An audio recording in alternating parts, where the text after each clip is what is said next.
Well, that's an interesting one. Thunder Predator with the Ogre for the third pick. As of right now, not really sure they have anyone for that Ogre to pair with, but they do still have presumably two core picks coming up. Yeah, and honestly, a lot of those losses probably to Undying, which of course you speak in the same breath when you talk about dominance in the region. Of course, I think those were the only teams taking games off of each other.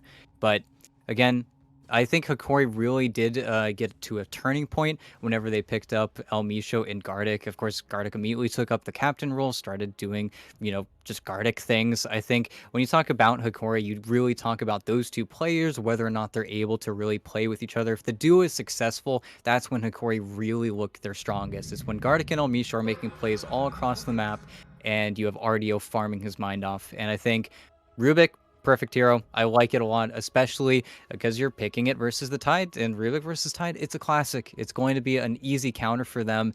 And again, the activity from Gardic and El Misho, if they can sync up, if they can actually get something and actually win a lot of these lanes, then I think they could very easily snowball. One of the big things to shut down no ping is whenever these side lanes aren't succeeding too well, it always ends up coming back to Dark Mago, who has already gotten, again, banned out. So if you can suddenly win those side lanes and then have that be a cause and effect on the mid, I think crushing and really taking away all that space to work with is how a lot of teams win versus no ping or Thunder Predator nowadays. It's gonna take a little while, yeah, to fully get used to that. It's the exact same names, just with a different crew here as Hokori going in for the Brewmaster. So, well, Similar ideas. it Similar didn't ideas. quite work the last time we saw it, but that was because that Brewmaster was given too much of the sole responsibility for their team's lockdown and team fight strength. This time, you've got the Rubik, you've got the Bane, the Luna can maybe be a bit more involved if she wants to push into those fights as well, so I think it can go better just because some of that pressure will be taken away, but now Thunder Predator going in for Angel's Morphling. Okay. And that is a hero that, again, you also have to be worried about with Angel. And I think doing a really good job in the previous game where we did see the Brewmaster, of course, you had the Sven that was playing against. And I think the biggest problem with the Brewmaster in that Arcot 4 Zoomer series is that it felt overloaded. It felt like he was the sole lockdown. It felt like whenever you have to put more than one hero in the air to have a successful team fight, of course, they're picking the Brew here because you shove the Titan to the air and you keep him cycling as long as you can. I think now going for the Morphling, it's a very smart choice for Thunder Predator because he is the burst damage. He is the I am going to cast all of my spells in 1 second and then I'm going to be chilling for a while. So even if I do get tossed up, I've still done my job in these fights. And that's something that the Sven was a little bit weaker to, where the Sven was getting sent up. The only problem was in that game, all of the pressure was on Monkeys to actually make everything happen. So don't really think it was all his fault. If he had two Cyclones, then maybe that game would have looked a little bit better. But now you're definitely going to need to pick and choose in these fights. And it's something that, again, the pressure really is going to be on the Brew again, because although you have the grip, of course, it's going to feel hard to get the grip off. And a lot of these heroes that you are gripping aren't dying. Morph and Tide are both very happy. If you do get the grip off, you've got the tools like the Kraken Shell, like the Morph. A lot of these kills aren't going to be coming from that Bane. Mm-hmm. And then you look at the supports for them, the Wind Ranger and the Ogre both have a relatively casual stun, right? Not the longest cooldowns there on the Fire Blast or the Shackle Shot. So you're going to be more than willing to sort of throw one of those out there to really break that up if it does turn into a big sort of Fiend's Grip setup. And with the Morphling picked up, you now know the Ogre has someone to actually Bloodlust who's going to be able to take advantage of it. Technically, sure, you can throw it onto the Tide, but why would you compare to the Morph? So he's going to be able to farm that a little bit faster, and especially against the Luna, that is something that Thunder Predator may look to take advantage of. If they can get that timing where the Morph is maybe one item ahead, the Tide Hunter has his ult, all of a sudden you're the team that can look for those fights before Hokori may be ready to answer. As we do see some sort of answer for them, the Queen of Pain picked up for Analog. Yeah, and it's interesting, I think, large in part because they banned out a lot of these heroes. I think once the Lena ban gets put on the board, then you do have a very difficult decision to make. The hero I was thinking for Hokori was going to be the Invoker that, of course, pairs incredibly well over with the Luna. It's one of those endless push things where suddenly the Invoker allows this Luna to easily break onto the high ground, but instead, Switch gears, get someone who's going to naturally build up a silence, trying to slow down the Morphling, as well as really being a terror for a lot of these heroes, because as we talked about, they've got a lot of easy, low cooldown stuns, but they're not great stuns. They're going to require setup, they're going to require you really getting caught off guard, and although it's not a spirit, it is the closest thing that you could possibly get to a spirit, as well as all of the A-listers when it comes to winning this mid matchup are pretty much gone. It's the big benefit of banning out all these heroes. Hmm. And they go for the Puck, which is a really good hero.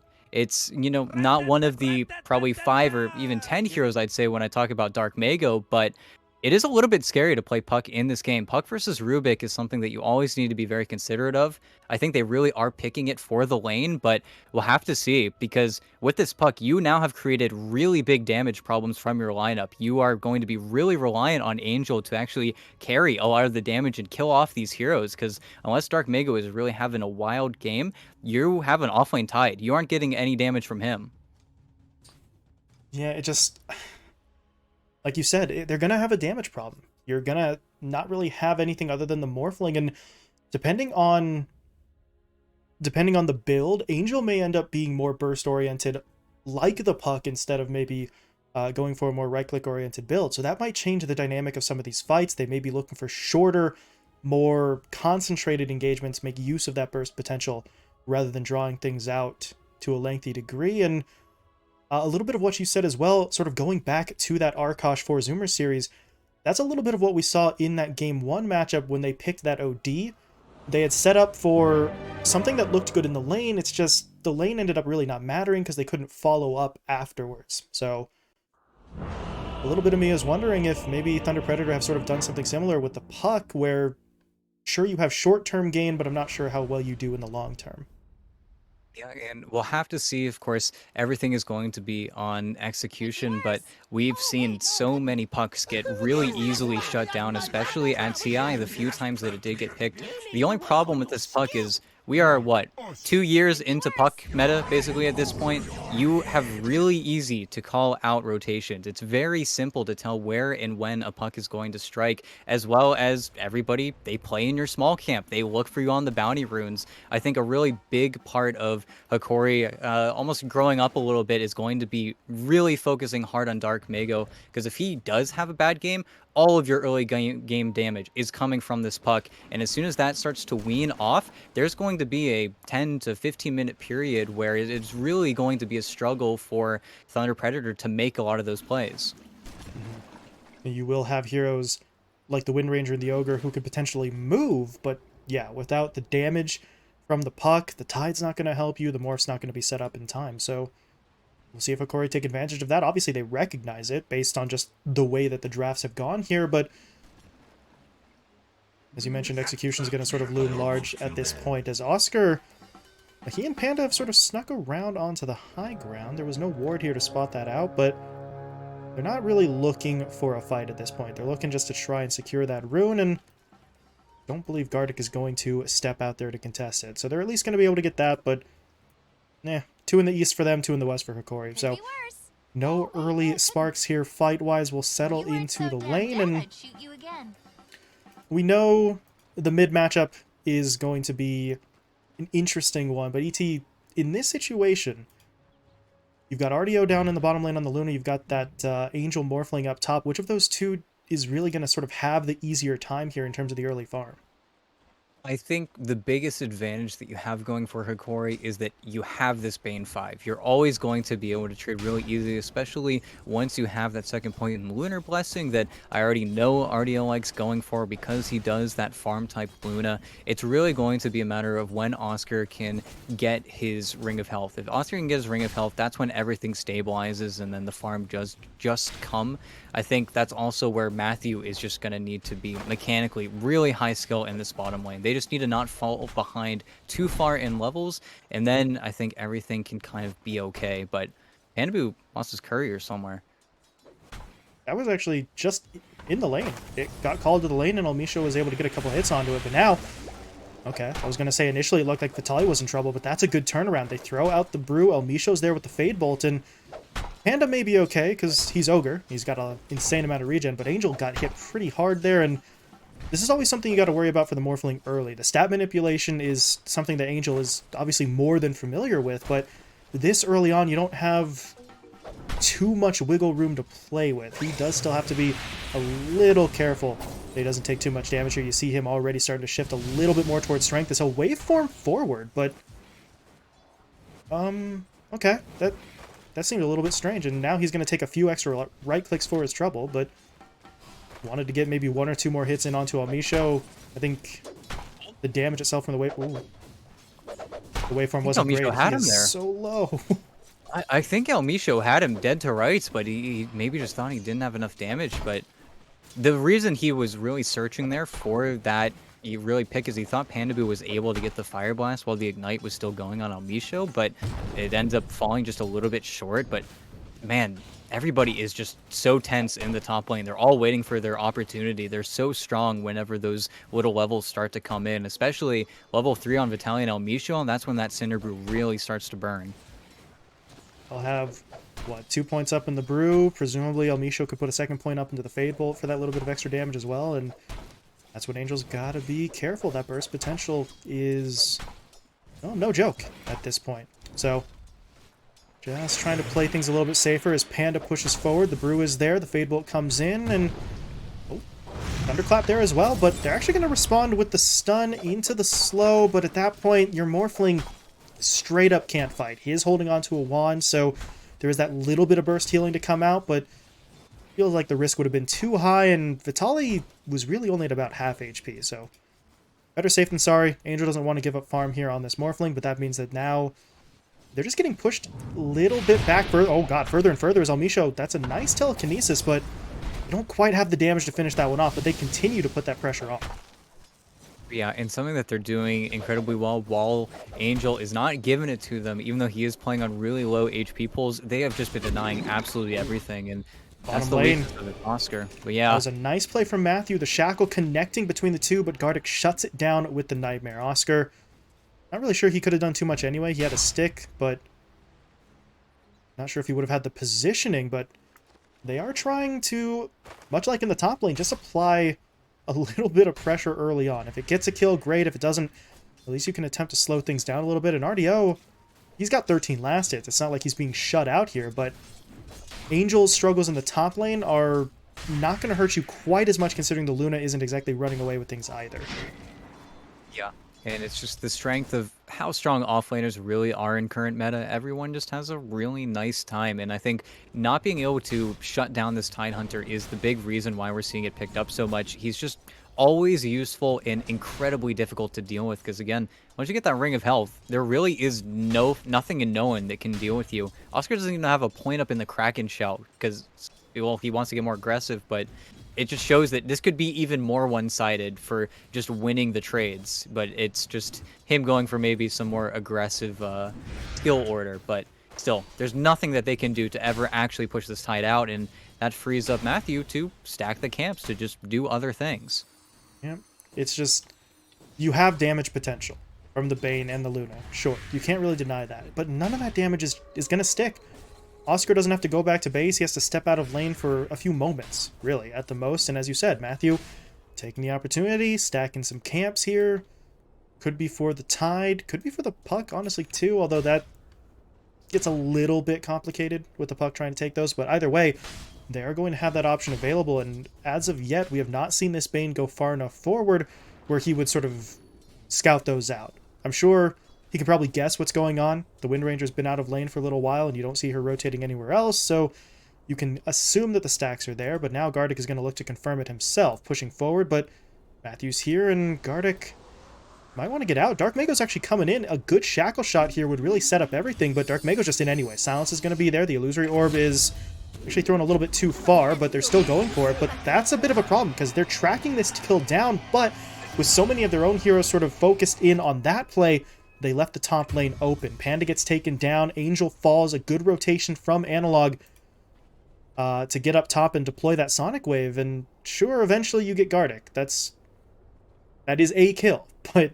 what they have to sacrifice elsewhere on the map in order to make that play happen is not going to be worth it.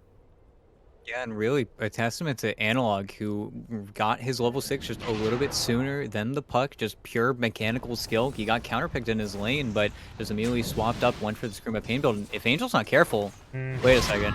Let me Oh, show he wants it. He... Okay, well, wasn't quite enough, but Angel still taking some DOT here. He is holding on to an 11 charge wand, so he should be okay, but just the pressure. Analog came up here, he got his kills. You'd think he would make his way back mid, but they're going to keep him up here. They actually send Gardic mid to soak up experience, so they want this pressure to continue, and they know Angel can't really afford to leave, but he also can't afford to fight right now. when Matthew just comes up and gets completely nuked, is Matthew going to need to be denied? No, I think he should be fine. It's only level 1 Shadow Poison, but still, this is very problematic. All he can do is sort of snipe from the backline with those power shots, so he didn't die, but he's effectively taken out of the fight, and Panda? Ooh. Oh, El Micho goes for the first kill, and actually they're just going to get both as Analog. Yeah, remember me, I'm still hanging out here. He jumps in, gets the kill, and gets both of the supports down. Good coil, though, from Dark Mago. Do they have the damage to follow it up? Queen of Pain drops low, silenced, and they will be able to get that. That is a good response. It does come at the cost of 2, but it's at least the 2 supports to take down that Queen of Pain. Yeah, and really, it's just a selection of really good plays. First off, this ward is insane. It's so high up. I think that's why they thought they were completely safe, is because the Sentry just barely doesn't clip it. But also, you have the nifty TPN from Dark Mago there, and you get the return kill. And a return kill, all the QoP was key in every single kill happening in the top lane. You are giving a lot of space and time over to the puck, who were really doubled over in CS for a few minutes there. There's just not a lot of farming going on for Analog, and it's something that I think he really needs to be careful of. Pacing yourself is really important on this Queen of Pain, and if you get too ahead in your rotations, then you start to fall behind. Your 13-minute Orchid starts to turn into a 15-minute Orchid, and then your hero really starts to feel not as strong. And that is always one of the more interesting things when we see heroes like the Queen of Pain, like the Puck. We talk about their potential for early aggression so much that for a lot of people it may get sort of lost in translation there. The potential is there to be aggressive, but you're not supposed to be aggressive non-stop, right? Continuously. Because if you start missing some of those plays, then you're not really farming to back it up, and Analog, he needs items on this Queen of Pain if he really wants to keep this level of impact up. But look at these stacks that he's able to get. Even stack that one in extra time. So, well, progress towards that Orchid is going to be coming quite a bit faster. He does have to maybe watch his health a little bit, but nothing that he shouldn't be able to handle. In the meantime, we do see a smoke play coming out from the side. Excuse me. From the side of Thunder Predator, they're going to look to push their way across the map. They're too late to stop Analog from farming, but they've got the Shackle. Silence can be there to follow it up. Dark Mago actually didn't have the mana for it, so no Silence, but they did get the Coil. That is going to be enough, and now Oscar even throws out the Ravage just to make sure Dark Mago can walk away. That DOT may still bring him down, but his teammates are looking for kills. They've taken down El Misho. Vitaly, though, was able to get off the split, so he is looking to track some of these heroes down. All the while, the Puck did not actually die to the DOT. He was able to walk away. And Matthew, okay, Matthew will be the one sacrificed, but 2 kills, including a big one onto the Queen of Pain. Vitaly has to use the split, and all you lose is Matthew. I think you're very much okay with that. Yeah, and unfortunately, it does occur after Analog is able to farm the 4 or 5 stack, but it's a really good ward. I don't even know who plays this. It had to be Gardic, I can only imagine, but this ward is so sick. They make that play not even with full vision on Analog. They just knew that he blinked to the small camp. There is no way he could have traversed there without them seeing it, so it's a really easy pick and a punish on a hero that, again, needs some more farm, needs some more levels, and it's something that, unfortunately, Analog falls prey to a lot, where he gets stuck in this mentality where he starts to become less of a core and more of an offlaner. And even though he's sitting at top of the net worth, he really has had a bad few minutes here. And we'll have to see if he's able to make something happen with this smoke. But that's where, if this grip is successful, it's going to look good. But if everything falls apart, it's really easy for Angel to react to that hero. We'll see if they can get the jump on their opponents. Joel? Now he's pushing his way forward, and he's looking for maybe a little bit of pressure on the tower. Gardic, though, that's not going to work. The second Angel sees an enemy just running at him like that, he backs away. His teammates, meanwhile, jump into the river. Almisha was just trying to sort of cross over, and it does get taken down. That's the Dream Coil committed, so that's on cooldown for a little bit, but this puck is maybe starting to feel a little bit more momentum. The distance between himself and the Queen of Pain is actually not just shrinking, it's gone. Dark Mago just now surpassing Analog in terms of the net worth, and Thunder Predator still with an opportunity to push this tower. They did not have to give up on that when Angel fell back. Yeah, and that's where they really need to figure out a way to start leveraging, again, their supports, because the more time you get, it feels like Thunder Predator can really even out every single matchup in this game once you get a little bit of farm, and that's also where Blink Dagger already finished up on the puck. If the Blink is ever able to connect with the Morphling, that kills your grip even further, and that's where who is going to be your true playmaker in the team? Is it going to be Vitaly? Is it going to be you pushing onto a tower to start the fight? And okay, they're running here. Running at Dark Mago too. Okay. Dark Mago dropping, not dead yet. Trying to get away with the orb, but Vitaly able to bring him down. Big play there. They take down Panda as well, so that's going to be 2. RDO actually even sort of joining the fight to pick up that secondary kill, and now they want even more. They're on to Matthew. The pick pull, not going to be enough extra move speed to get him away.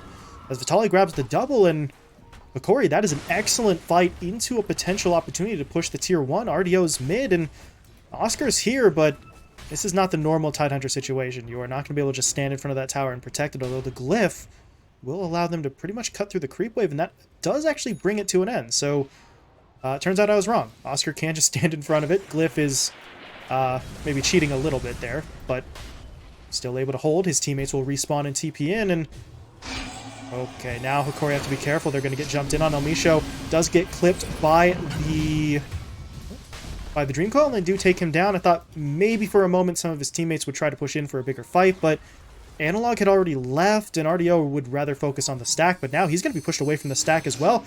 Gardic just has to be sort of left behind here. How far do they really want to push? They would have to go underneath the tier 2 tower in order to really keep this one going, and they're not going to go for it. Instead, they'll fall back. They'll take what remains of that stacked Ancient Camp and avoid the engagement for now. So that's, well, relatively solid play for them. They got the kill, they got the tower, they stole away a couple of those creeps in the jungle, and now they have control of that sort of western triangle, but the question will be, can they keep it? Because it feels like they're just going to sort of back away, and at that point, Hokori may just move right back in as the Rubik. He stole the phase shift. Okay. Yeah, not the best spell, all things considered, considering both the other ones are maxed out, but they did a really good job there. And again, it's the identifying of key players here. Oh, got the left on Dark Mago. Okay. Bean's Grip was on a 7-second cooldown. If they had it, that could have been big, but nice reactions from the Rubik either way, just not enough to really matter. Now Dark Mago, well, he's got the Invis rune. He actually popped it immediately, so we'll see if he looks to make a play here. The only thing is, well, if you're trying to make the most of the Invis rune, then your Blink Dagger's a little bit less useful, and if you blink to start the fight, then the Invis didn't really matter too much. But better to have it and have that choice as opposed to letting it go into your opponent's hands. And Analog, the blinks are timed perfectly. Well, maybe not perfectly for Dark Mago, but Analog is going to try to get away, but the Dream Coil is still going to lock him down, and he will still get away. So that was honestly some impressive timing. It just doesn't really do enough to save him, and now mid, never mind. That's Oscar getting jumped in on. He is perfectly fine. That is a tanky boy on the Tidehunter, and Vitaly and RDO, they've got damage, but not that much damage. Yeah, and it really is the difficulty of finding these objectives now, where Hokori need a convincing team fight before they can actually make those moves. I think it's also just really good decision making coming in from Dark Mago. Every single coil, while it hasn't been the biggest, it's been on guaranteed plays. It's been on the Rubik, on the Bane, on the Queen of Pain, heroes that they know are going to die in that timing, where it feels like they're never overstaying their welcome or getting baited into too bad of a situation.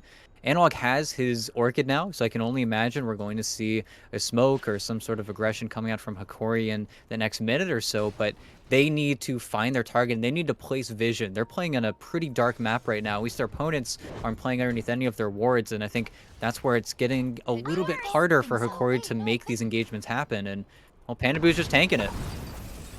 There's your play. Nightmare is there. Okay, there we go. There was a little bit of hesitation, but now Oscar blinks in. He's going to hold the Ravage. Holding for quite some time. Panda will still fall, and now I don't really know if you want to use the Ravage. There's no one here to help. Matthew's been thrown up by the Cyclone, so Maybe he tries to do something to help his buddy out here. They don't want to let Oscar go down without a fight. There's the Dream Coil connecting. It's only onto Analog, though, but the Ravage will be deployed to follow it up, but at this point, they just don't have any play. Oscar falls, and Dark Mago's just got to run, but he's not going to make it out. Analog just blows him up, and this is a disastrous fight there. It feels like, really, if you're Thunder Predator, if you're not going in, then just get out. Don't even really attempt to stick around any longer, but they thought maybe we could find something. Maybe they thought the Morphling was TPing in, but really, Angel never moved from his position, so that's just a bit of a questionable call. Now it's going to cost them their stack. RDO's going to take it in that east side jungle. Yeah, and it's hard to tell what the decision or the correct decision was there. I think really as soon as Pandaboo is shown, you just need to kind of break tail and run, because this Orchid is really paying off for Analog now.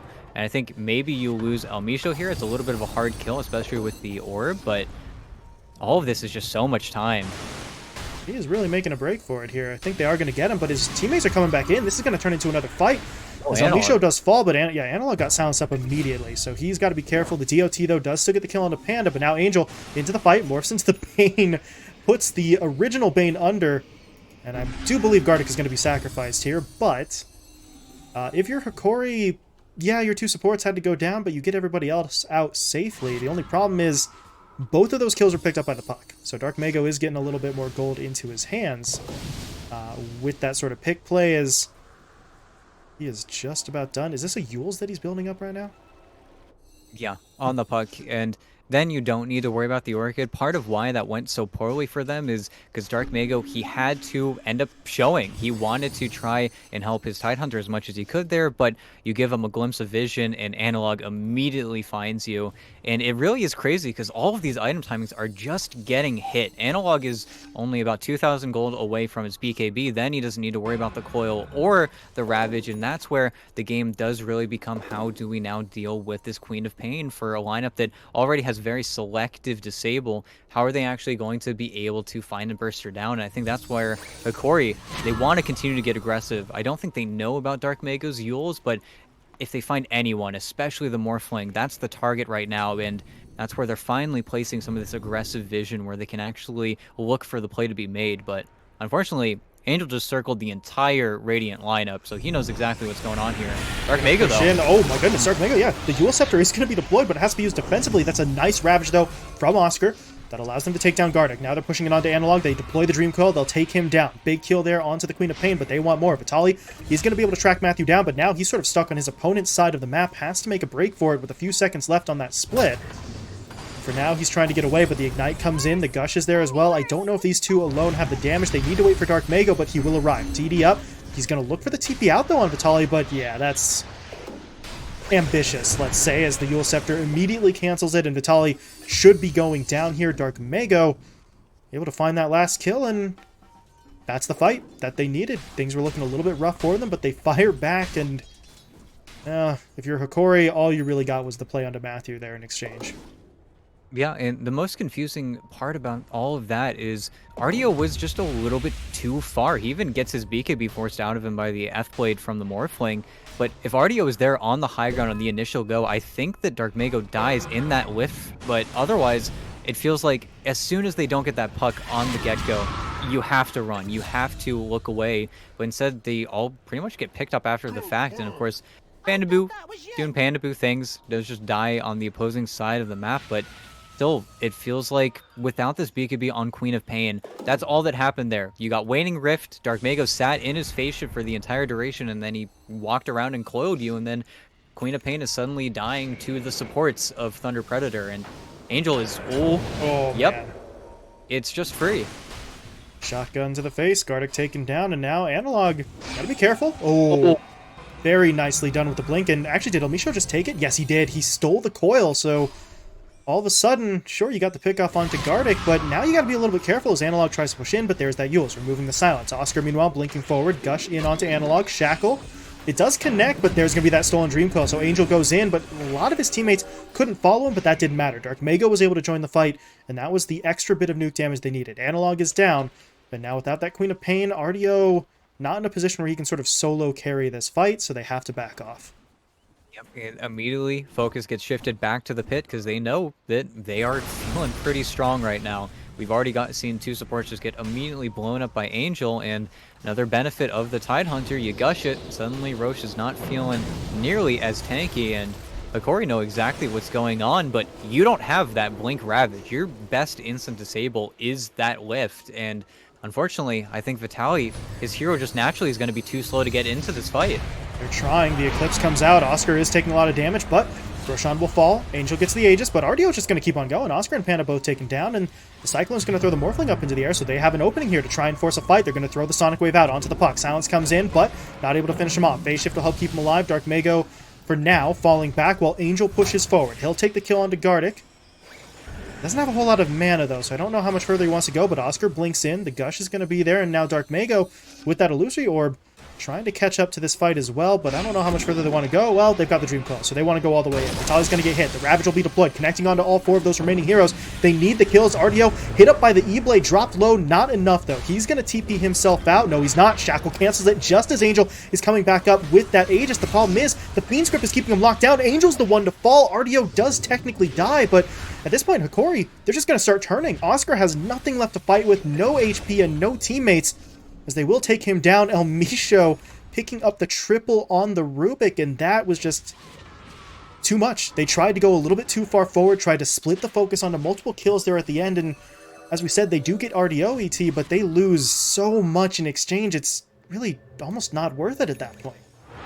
And it's all RDO's decision there. They're really, in fact, it's Angel's decision. He goes for the RDO kill instead. He sees the Luna without BKB and immediately decides that that's going to be our target here. But you give up the kill on El Misho, you give up the kill onto the Brewmaster, Vitaly gets to walk away, and then immediately Vessels and grips you after. It just feels like you were not settling enough for the kills that were presenting themselves and instead try to get everything, and you get really hard punished for that. Everything just turned so quickly as soon as they got over to that tier 2 tower. A tier 2 tower that isn't even an objective yet, by the way. They still have a tier 1 to get there. It just felt like they got chased so far into enemy territory, and those are all really big kills to give up, because now, I mean, RDO finished the lance, is working towards the Scotty. I'm going to be able to buy that shard soon if he wants, but more importantly, Analog's got his BKB soon, and then this game gets way more difficult for you until this Ags is built up on Dark Mago. It's just a huge timing that they really threw away.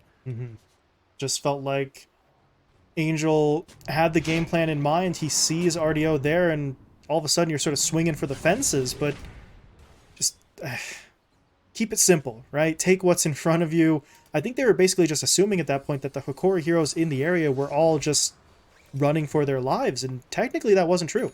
El Misho, Vitaly, Gardic, they were waiting, effectively, to see what would happen, and I think they just lose track of that. I'm not sure how you lose track of the fact that Fiend's Grip was still available, but they do, and it cost them pretty heavily, and now, if you're Hokori, well, how likely is it that that kind of play happens again? So I don't know if you are insanely confident, but you know your opponents have made a couple of misplays. They have given you opportunities, and as you mentioned, that BKB is up, so there was a time where they were sort of rightfully playing a little bit scared, a little bit intimidated of this opposing lineup with that Aegis in Angel's hands, and now they really don't have to be all that afraid of taking the fight. Yeah, and most importantly, with the Aegis now gone, you don't really want to march towards those Radiant objectives anymore. You need to play a little bit more defensively, where I think before they were on track to really start rolling this game. But instead, you're giving a lot of time and respect to opponents that were really not playing at the same level as you were up until that point. They were still getting some scrappy fights going, but it really wasn't the same. But now, you've got the Aghanim Scepter finished up on Vitaly as well, so now he gets to pick and choose where he gets in and out of these fights. Vitaly really has been just beast moding this game, especially with the Vessel pickup. He's been so obnoxious for everyone involved, and no BKB on Angel. It's a big smoke. Went for the Satanic instead, which it's still going to be useful, but if he doesn't get to attack, it's not going to matter much. The Analog jumps in. They're going to look for Matthew first. Easy kill for them, but they want more. They did get onto Angel initially, but it looks like Panda's going to be the easier target. They hit him up with the telekinesis, pulling him back into the fight. Lucent Beam is there for the stun, but Oscar coming in for the Ravage, but Angel... Okay, there it is. He was thrown up in the air by the Cyclone initially, so he wasn't able to join immediately. He does still get in there, though, as they take down RDO, but Analog was able to deploy that Sonic Wave from the backline. That takes Dark Mago out of the fight. So now Angel really is the only significant damage available to that Thunder Predator lineup, and he's getting silenced up, stunned as well. Doesn't really have too much space to maneuver, but his teammates are trying to rally around him. Matthew comes in. That's a great Shackle Shot onto Vitali. That's going to prevent him from dishing out any further damage. And they will bring him down. They want to try to hunt El Misho as well, but his Blink gets him into the tree line to TP out, and Thunder Predator will survive that fight. They get 2 core kills, and with that second kill sort of coming their way, it makes the death of that Dark Mago puck much easier for them to handle. Yeah, and really, these fights are ending up being so messy. Dark Mago leapfrogs over everyone to try and get into the backline. Instead, he ends up getting gripped, and there's no one to actually break it. So instead, they have to look for the engagement after the fact. I think it's really nice that they're able to mop up Vitali and still going, but well, BKB comes out. Matthew, a little bit too far forward. He will almost certainly be sacrificed there, and as Analog, got to make sure that you get out before that BKB wears off. As Angel was still looking for the kills, he does take down Gardic. They want a little bit more. They're trying to get onto El Misho as well, but he's got a stolen wind run. That's going to get him away from that fight. So supports pretty much traded out there. The haste rune was picked up by the Queen of Pain, but immediately ended up using it. So bit of a reset on that kill. Both sides finding that. Technically speaking, Hokori get more value out of it in terms of the direct gold, but a chance for both teams to maybe just take a step back and try to refocus in on that itemization. You look at RDO, he is sort of picking up the progress once again towards that Scotty.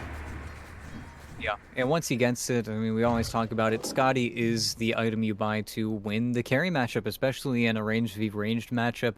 It basically means that as soon as the Morphling is forced onto the defensive, you can't really run from this Luna hero, and not even going for the shard. I think RDO is just saying, I'm going to get my shard from the next Roche, and if we don't get the next Roche, then this game's looking pretty hairy, and I think that's where Angel, even though Satanics are such a good item, he still needs to find a Dispel somewhere in his build, otherwise this Vessel has caused quite a few problems for him, but these are all things that he can itemize for, and time again, we're seeing him just find these supports in the buy, and he's getting a lot of gold and XP just straight up from those kills. He's level 22, he's going to be level, what, 25 soon, and then once he gets that, it's going to be very difficult to actually bring him down, as well as just the damage coming out from those waveform charges. This Lincoln's is a little bit interesting for me, but we'll see. I guess he's still afraid of that grip, but I don't know if valuing that over a BKB, I guess he really isn't dying too much to the magic damage, but it's an interesting item build, to say the least.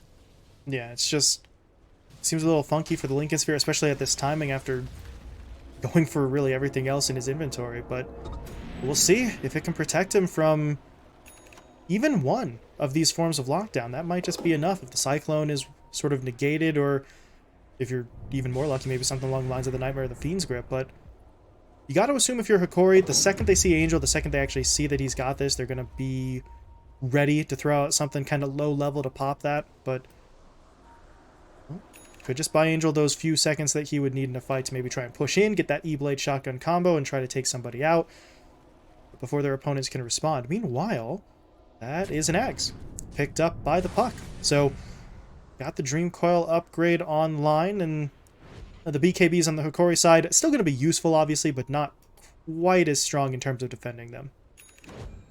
Yeah, and you still need to be very cautious. Of course, now you're getting Fire Shielded on Angel as well, so they really are picking a lot of good defensive tools, but I think the biggest thing with this Lincoln's pickup, they're saying we don't want to be bound by these BKBs that our opponents currently have, because that is how Hokori are operating presently. Every single time their BKBs are down, they no longer look for the fight, and the biggest problem is with this Ags, you're forcing Analog to be in a position where he can no longer show. Really, the idea hasn't changed. It's still going to be Vitali looking in and giving vision for his teammates, but as soon as Analog gets coiled, you're going to see the Morph jump on it. He will die in BKB with this Morphling right-clicking him.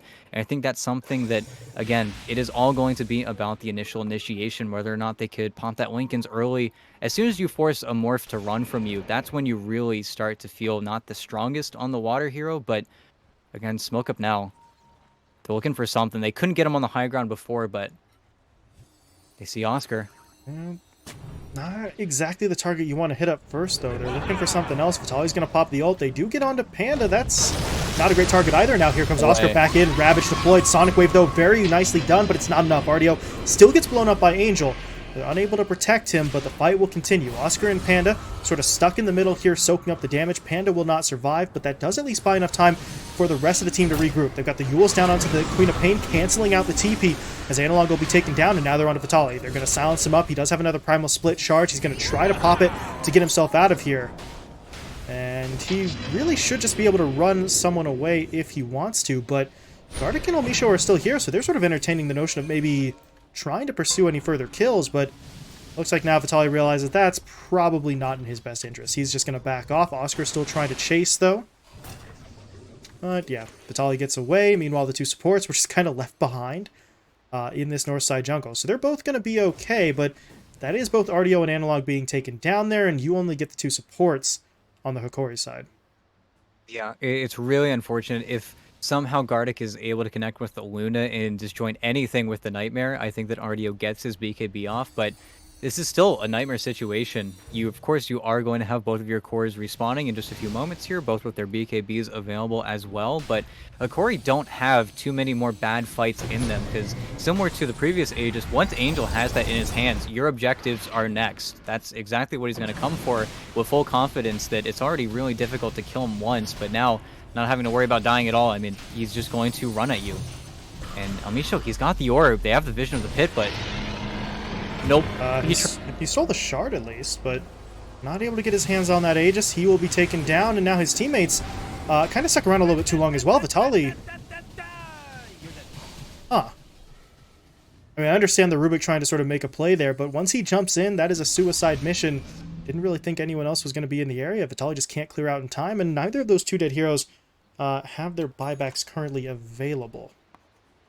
Yeah, and now pushing into the mid-tier 2 tower, what is the game plan? You see Analog's going for the Hex next. It feels like they need some sort of guaranteed lockdown for Dark Mago, but look at Dark Mago, and he's gonna get an Aeon Disc around the same time. It feels like really the biggest problem is there's no good item for anyone to get, and really now with the Aegis, Glyph, it's gonna do all it can, but without Buyback on the Brewmaster, he's the only one that they're afraid of, and without him, there's no defense.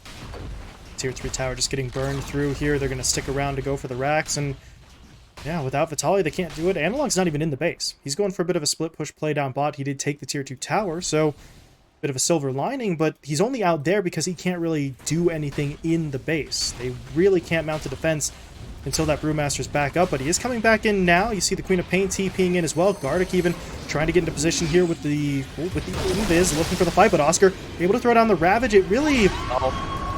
Well, didn't hit on too much as the BKBs were popped, but the Queen of Pain will eventually fall, and now RDO kind of fighting by himself. Immediate buyback, though, getting Analog back into the fight, but at this point, RDO, he's just sort of trapped himself in a corner. They'll take him down, and there's no buyback on the Luna, but it looks like just through sheer human wave tactics, basically, Hokori are trying to push their opponents out of this base, but they still need to deal with Angel, who has 2 lives available, continuing to just mow down opponents here as he will find Vitali, morphs himself into the Queen of Pain to blink forward for the further damage to finish Amisho off, and he's just going to dive the Fountain. Analog will die, and that's it. GG called. Hokori know that they don't have anything left to fight with as Angel. He took over that last fight, absolutely destroying everything in his path and helping to lead his team to the win. Yeah, and really, I thought that there would be more questions that they had to solve on the Thunder Predator side. I thought that really Hokori had the tools to press the issue a little bit more there in the few times that they were able to hit their big spells, specifically, again, coming from that support duo in Gardic and Amisho. It felt like they could get something going, but I think really the 2 big moments where RDO gets picked and doesn't get his BKB off, doesn't have the damage coming in from the Eclipse. I think at the same degree, you had Angel on the other side who went for Ethblade first Morphling and was never under any pressure. He had his purge for this Orchid coming from Satanic of all items, an item that again is a very expensive item that you get kind of later on in those stages of the game. I think that Angel just played incredibly well. Only 2 deaths to his name. I mean, he really wasn't feeding. He wasn't under any pressure, and we saw it just get to a point where the game just kind of ended because Angel had too much farm. There was not really anyone to stand up versus him. And then sort of the sad fact at the end of the game is once Dark Mago does have that Aghanim Scepter and Analog is coiled, then Angel goes to work on the QoP, and then you don't have a mid laner anymore. It really feels like I think Hokori had their timing early on, and we even saw it whenever they went for that crazy dive top, but aside from that, it felt like really Thunder Predator just were able to shore up their draft issues with a lot of the items that they were able to get. And of course, you can't discount Angel enough. He really was just a beast in this game. Yeah, absolutely massive. And honestly, we were talking about this lineup maybe lacking a little bit in damage. That technically still kind of was a problem. Taking a look at the numbers here, Oscar 17k, 19,500 for Dark Mago's Puck. So they did not have that sort of secondary option in terms of just straight up damage, but they built enough sort of teamfight and lockdown where that didn't matter. Oscar with the Ravage, Dark Mago with the upgraded Dream Coil, all they had to do was set the table, and Angel was able to just sort of tear his way through everybody. So turns out that concern was maybe not quite as big as we thought it would be. Dark Mago, rather than going just for burst damage, sets up for more control, and against this lineup in particular, they were playing against a Hokori, that proved to very much be the right call for them. Yeah. And now I think just going into game two, Hokori, they might want to steal a few of these heroes. I think you're really going to see them look at this Tidehunter because, again, it is just rock solid. It feels like that is the framework that a lot of teams are winning their games. And saw a little bit at TI, but really, I think we're seeing Tide in the limelight because Horn Toss got absolutely gutted. No Magnuses just yet. I don't think we're going to see Magnuses for a bit here, but Oscar, at the same time, was also just incredibly solid for his team. So might need to look at this Tide a little bit under the radar.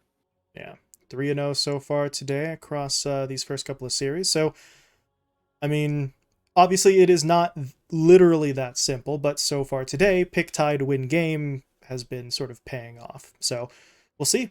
Will Hokori try to take it first? Will we see somebody actually just go straight in and ban it, even? No real way of knowing just yet, but the adjustments presumably will be made by at least one of these two teams as we get ourselves ready for game number 2. We're going to be hopping into a short break here, but we'll be back with that second match in just a few minutes.